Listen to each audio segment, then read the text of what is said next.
Assalamu alaikum mes chers amis. Aujourd'hui, nous allons découvrir ensemble l'histoire des trois qualités, une histoire à méditer.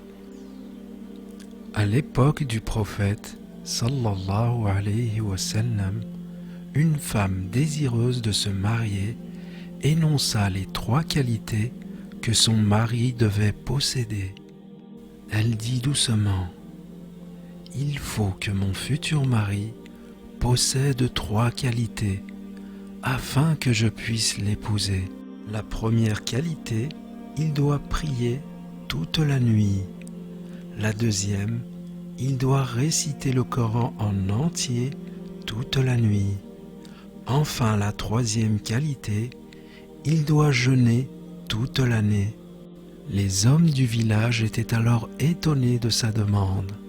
Même les compagnons du prophète, radiyallahu anhum, pensaient qu'il n'existait pas de tel homme, puisque eux-mêmes ne possédaient pas ces trois qualités. Les hommes se présentaient à tour de rôle devant cette femme, mais se retrouvaient bel et bien incapables de dire qu'ils accomplissaient ces trois actes.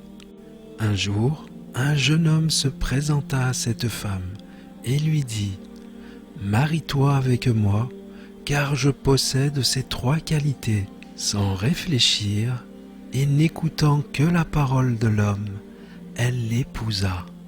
Mais quelques jours plus tard, voyant que son mari ne remplissait pas les trois conditions auxquelles il s'était engagé, elle décida alors d'aller se plaindre auprès de notre prophète bien-aimé, sallallahu alayhi wa sallam, et dit à son mari: laisse-moi, je dois aller voir le prophète pour lui parler de ce problème.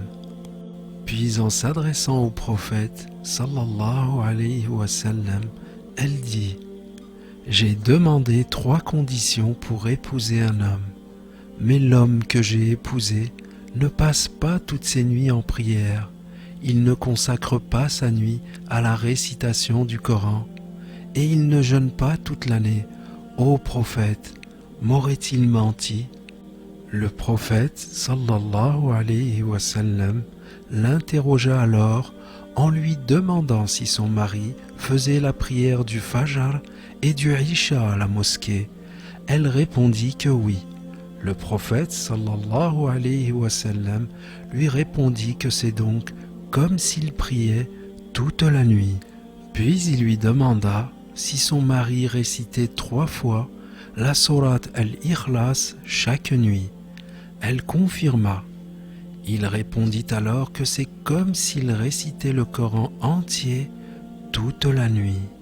Enfin, le prophète sallallahu alayhi wa sallam lui demanda s'il jeûnait les 6 jours de Shawwal, après le mois de Ramadan. Elle acquiesça. C'est alors que le prophète sallallahu alayhi wa sallam lui confirma que c'était aussi comme s'il jeûnait toute l'année. Finalement, notre cher prophète sallallahu alayhi wa sallam conclua en lui demandant de retourner auprès de son époux, car il avait respecté tous ses engagements. La morale de cette histoire: dans un premier temps, on peut constater que cette femme a accordé beaucoup d'importance dans le choix de son compagnon de vie. Puis on peut constater que certains actes ont beaucoup plus de mérite que ce que l'on pourrait penser. Il est donc important de les connaître afin de les mettre en pratique. On comprend donc que ce n'est pas la quantité des actes, mais la qualité et la constance que l'on y met. Qu'Allah subhanahu wa ta'ala accepte nos actes et nous accorde une place auprès de notre cher prophète Muhammad sallallahu alayhi wa sallam. Merci de m'avoir écouté mes chers amis, et je vous dis à très bientôt incha'Allah pour une prochaine histoire à méditer sur Dino TV.